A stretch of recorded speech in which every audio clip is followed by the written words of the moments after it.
What is up, my boys? Hope everybody's doing amazing. I just got a new camera so you can now see my ugly face in 4K resolution. Let's go.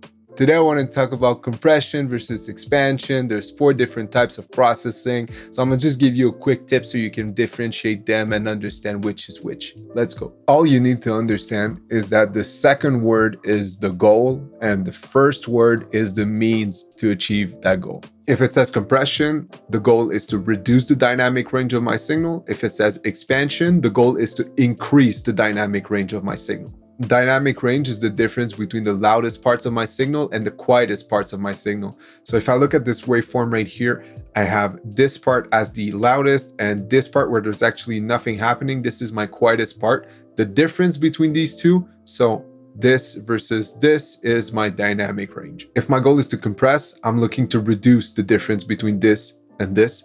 If my goal is to expand, I'm looking to increase the difference between this and this. Now that we know what compression and expansion mean, let's go over the 4 different types. Downward compression, probably the most used and well-known of the 4. What we're doing is when signal exceeds the threshold, it is reduced so that the loudest parts are made quieter, but the quietest parts are left untouched. What this is doing is it's reducing the difference between the loudest and the quietest, so diminishing the dynamic range, hence the name compression. In order to do this, I am reducing a signal, so I'm doing downward compression. The other type of compression, upward compression, the goal is still the same, reduce the dynamic range. But in order to achieve this, what I'll do is when signal is below the threshold, I will boost it so that my loudest parts are left untouched, but my quietest parts are made louder. So the difference between the two is attenuated, hence the name compression. And in order to do so, I'm boosting a signal, so it's upward compression. You, the person watching right now. If you learned something today, consider hitting that subscribe button so you can stay updated and it helps support my work. Thanks a lot, homie. Let's get back at it. Moving on to the realm of expansion with downward expansion.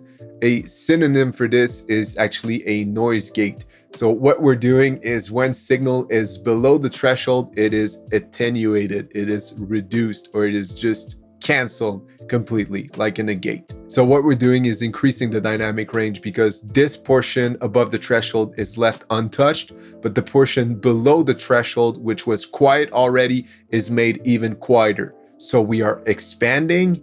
And how are we doing this? We are doing this by bringing a signal down, so downward expansion. All right, so the 4th and final technique, upward expansion. What we're doing is when signal exceeds the threshold, it is boosted. So we're making the loudest parts even louder. For example, when a snare hits, the transient will be boosted, but the sustain of the snare will be left untouched.